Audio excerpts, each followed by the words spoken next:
दोस्तों, स्वागत है आपका अपने YouTube चैनल कोयल मैट्रिक्स पर। चैनल पर पहली बार आए हैं, सब्सक्राइब कर लीजिएगा, साथ ही बेल आइकन को प्रेस जरूर करिएगा जिससे नोटिफिकेशन आपके पास समय से पहुंच जाए। तो आज की जो वीडियो है ये भी आपके लिए खास रहेगी क्योंकि इसमें भी आपके 10 क्वेश्चंस रहने वाले हैं एंड आपको एक क्वेश्चन यहाँ से जरूर देखने के लिए मिलने वाला है क्योंकि मैं आपको ऐसे क्वेश्चंस करा रही हूँ DSSS भी आपसे एग्जाम्स में पूछता है।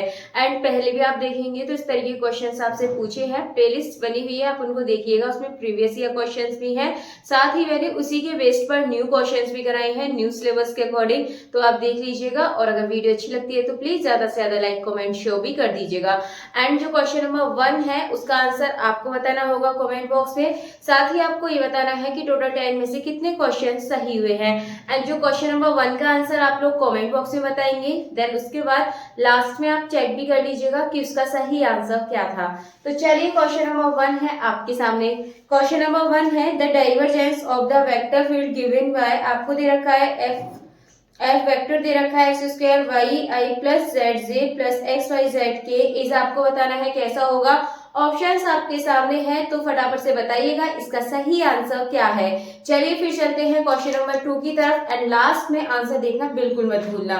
तो क्वेश्चन नंबर 2 आपके सामने है, ये है आपका let phi and F be differentiable scalar and vector functions and both have continuous second partial derivatives, then which one of the following is true। इसमें से आपका कौन सा ट्रू है। ऑप्शन है the curl of the gradient of phi is never zero, या फिर the divergence of the curl of F is zero. तो ये जो ऑप्शन नंबर 2 है आप देखेंगे यहाँ पर ये हमेशा आपका सच होता है, यानी कि divergence of the curl of F, curl F का यदि आप डाइवर्जेंस करते हैं तो आपको हमेशा क्या देखने के लिए मिलेगा, वो जीरो देखने के लिए मिलेगा। तो इस हिसाब से आगे के ऑप्शंस देखने की जरूरत ही नहीं है, जो ऑप्शन नंबर 2 है ये आपका बिल्कुल सही आंसर हो जाएगा। एंड चलिए आगे चलते हैं नेक्स्ट क्वेश्चन की तरफ। नेक्स्ट है आपका the magnitude of the gradient of function, आपको यहाँ पर दे रखा है the magnitude of the gradient of function such that F X Y Z is equal to X Y Z square at the point, आपको यहाँ पर पॉइंट्स दे रखे हैं। तो चलिए फिर इस क्वेश्चन को एक बार कर लेते हैं तो देखेंगे इसका आंसर क्या होगा। तो क्वेश्चन है आपके सामने इसका एक्स वाई जेड स्क्वायर, एक बार आप एक्स के लिए करेंगे तो आपको क्या मिलेगा, वाई जेड स्क्वायर, ठीक है। देन इसके बाद एक बार किसके लिए करेंगे आप इसमें y के लिए करेंगे जेड स्क्वायर मिलेगा। देन इसके बाद हम किसके लिए करेंगे, z के लिए करेंगे तो आपको मिलेगा 2xy।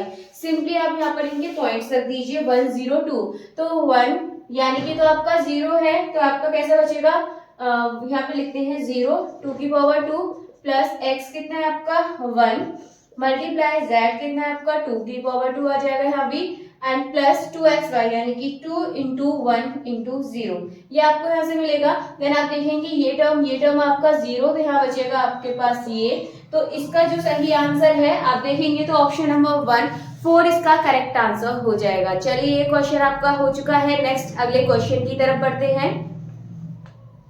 नेक्स्ट क्वेश्चन है आपके सामने, if F is a conservative vector field then, आपसे बोला जो एफ है ये कैसा है, कंजर्वेटिव वेक्टर फील्ड है, देन एफ इज सोलेनोइडल होगा, या फिर curl of F is non zero, या फिर एफ इज इरोटेशनल, या फिर डाइवर्जेंस ऑफ इज जीरो। तो इसका जो सही आंसर है ये हो जाएगा आपका option number 3 F is irrotational, इसका सही आंसर है। चलिए आपका क्वेश्चन हो चुका है, आगे नेक्स्ट क्वेश्चन की तरफ बढ़ते हैं। नेक्स्ट है let F be a smooth vector valued function of a real variable, consider the two statement. Two statement आपको दे रखे हैं, S1 है आपका डाइवर्जेंस कर्ल एफ 0 होगा इक्वल, या फिर S1 ग्रेड डाइवर्जेंस यानी कि ग्रेडियंट डाइवर्जेंस एफ का 0, देन आपको बताना है कौन सा सही है। तो ये बात तो सही है कि डाइवर्जेंस करेंगे कर्ल एफ का 0 होगा, अभी ऊपर आपका स्टेटमेंट था, लेकिन यहाँ पे जो स्टेटमेंट 2 है ग्रेडियंट डाइवर्जेंस एफ का करेंगे तो आपका 0 के इक्वल नहीं होगा, इसीलिए जो इसका ऑप्शन नंबर 3 है S1 is true but S2 is false, ये इसका सही आंसर है। चलिए बढ़ते हैं नेक्स्ट क्वेश्चन की तरफ। नेक्स्ट है आपका if phi is a real value smooth function and F is a vector valued smooth function, then आपको बताना है डाइवर्जेंस फाई कर्ल एफ ये किसके इक्वल होगा। तो ये आपका याद रखने वाला क्वेश्चन है, इसको आप याद रख सकते हैं। ऑप्शंस आप देखेंगे तो जो ऑप्शन नंबर 1 है ये इसका एकदम सही आंसर हो जाएगा, तो आप देख लीजिएगा ऑप्शन नंबर 1 इसका करेक्ट आंसर है। चलिए नेक्स्ट है आपका unit normal to the surface, आपको यहाँ पर दे रखा है surface at the point point दे रखा है और ये आपको सॉल्व करना है। देखिए यूनिट नॉर्मल बोला है, तो चलिए फिर कर लेते हैं एक बार।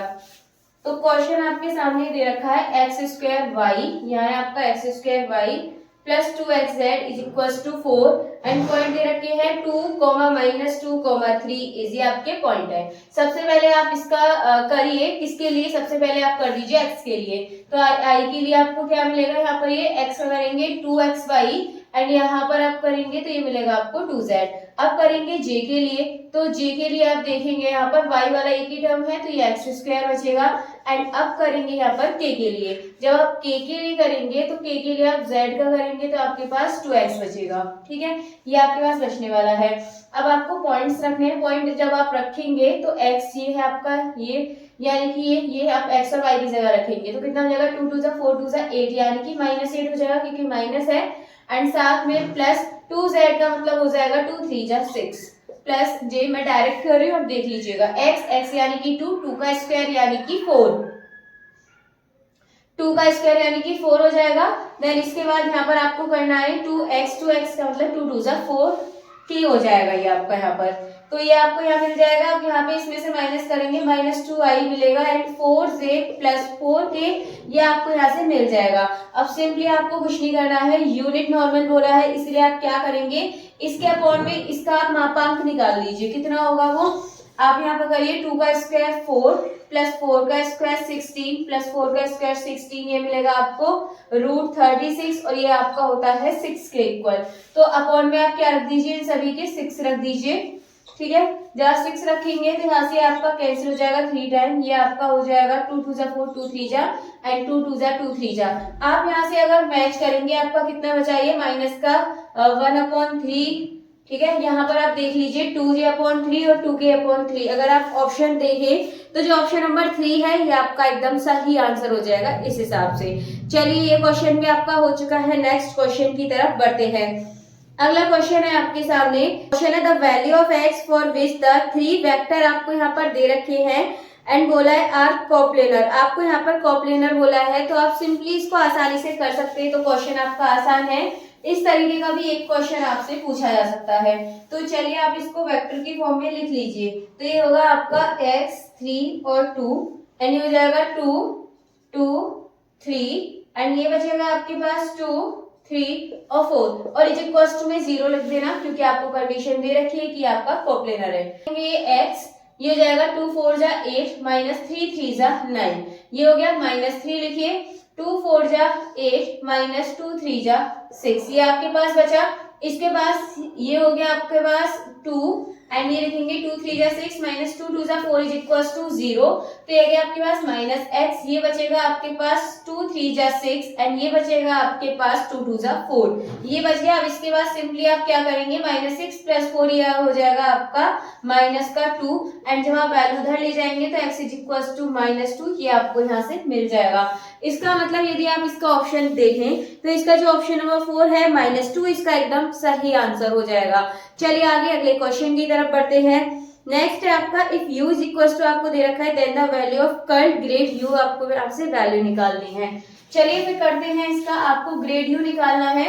तो ग्रेडियंट u निकालने के लिए सबसे पहले आप इसको लिख लीजिए, ये आपका u is equals to x square plus Y square plus Z square plus 2xyz ये आपको यहाँ पर दे रखा है। अब इसके बाद क्या करेंगे, सिंपली यहाँ पर पहले इसका ग्रेडियंट करेंगे, यानी कि यहाँ पर कर दीजिए आप x के लिए करिए इसका, तो क्या मिलेगा आपको 2x एंड ये हो जाएगा आपका 2yz। ठीक है, अब ये i के लिए हो गया। अब इसके बाद j के लिए करेंगे तो आपको यहाँ से क्या मिलेगा, y के लिए देखिए ये एक टर्म है 2y एंड ये हो जाएगा आपके पास 2xz। अब इसके बाद k का करेंगे तो k के लिए देखेंगे मतलब z यानी कि 2z प्लस 2xy ये आपको मिल गया। अब आप सिंपली यहाँ पर इस तरीके से इसको सॉल्व कर सकते हैं और आपको आपका आंसर मिल जाएगा। तो यहाँ से जब आप इसको सॉल्व करेंगे तो यहाँ पर आप इस तरीके से इसको लिख लीजिए और यहाँ से आपको करना आता ही है, ये आप इसको लिखिए यहाँ पर 2x plus 2yz 2y plus 2xz and यहाँ लिखिए आप 2z प्लस 2xy। ठीक है, अब इसके बाद आप आगे इसे सॉल्व करेंगे। जब आप इसे सॉल्व करेंगे तो एक चीज देखिए यहाँ पर, आई के साथ लेंगे यहाँ पर वाई के रेस्पेक्ट में करेंगे इसका, तो आपको यहाँ से क्या मिलेगा 2x एंड माइनस लगा के आप यहाँ पर किसके साथ करेंगे z के लिए करेंगे, तो आपको यहाँ से 2x मिलेगा। देखिए पहला वाला i वाला टर्म तो खत्म, 0 बन जाएगा। अब दूसरा वाला j वाला टर्म देख लेते हैं, i वाला रहने दीजिए, j वाला देखेंगे तो इसमें आप देखेंगे x के रेस्पेक्ट में करेंगे 2y मिलेगा एंड इसका z की रेस्पेक्ट में करेंगे तो आपका इसमें भी आपका 2y मिलेगा। कैंसिल आउट हो गया, ये भी 0 हो गया। अब इसके बाद आप तीसरा k के लिए देखिए, तो ये आप देखेंगे तो x के लिए कितना हो जाएगा 2z, माइनस लगा के y के लिए करेंगे 2z, ये भी आपका 0, यानी कि कुल मिलाकर इसका जो आंसर है आपको क्या मिलेगा 0, यानी कि जो इसका ऑप्शन नंबर 3 है 0 इसका सही आंसर हो जाएगा। चलिए ये क्वेश्चन आपका हो चुका है। नेक्स्ट क्वेश्चन देखते हैं, लास्ट भी है ये आपका। If u and v are scalar and a and b are vector then which of the following is not correct. आपको बताना है इसमें से आपका कौन सा करेक्ट नहीं है। तो आपको पता होना चाहिए ग्रेड ub को जब हम खोलते हैं तो u पहले ग्रेड b प्लस लगा के v ग्रेड u। अब इसके बाद एक रॉन्ग वाला बता देती हूँ, तो ये है आपका कर्ल के साथ जो a क्रॉस b दे रखा है, ये आपका कभी भी a divergent b minus b divergent a नहीं होता है, इसीलिए जो इसका ऑप्शन नंबर 4 है इनकरेक्ट, यानी कि इसका सही आंसर हो जाएगा आपका ऑप्शन नंबर 4। अब पहले देख लेते हैं जो क्वेश्चन नंबर 1 है उसका आंसर, क्योंकि 10 क्वेश्चंस आपके हो चुके हैं। क्वेश्चन नंबर 1 में आपसे डाइवर्जेंस निकालने को बोला था, बहुत ही आसान क्वेश्चन है, कुछ भी नहीं करना है, डाइवर्जेंस आप इसका निकाल दीजिए। तो इक्वेशन देखिए क्या है, f वेक्टर आपको यहाँ दे रखा है x square y plus Z J and आगे बोला एक्स वाई जेड के, ये आपको यहाँ पर दे रखा है। इसके बाद आप यहाँ पे आगे देखेंगे तो आपको कुछ नहीं करना है, डाइवर्जेंस करिए। तो सबसे पहले आप आई वाले का कर दीजिए x के लिए, तो 2xy मिल जाएगा, डिफरेंशियल करेंगे।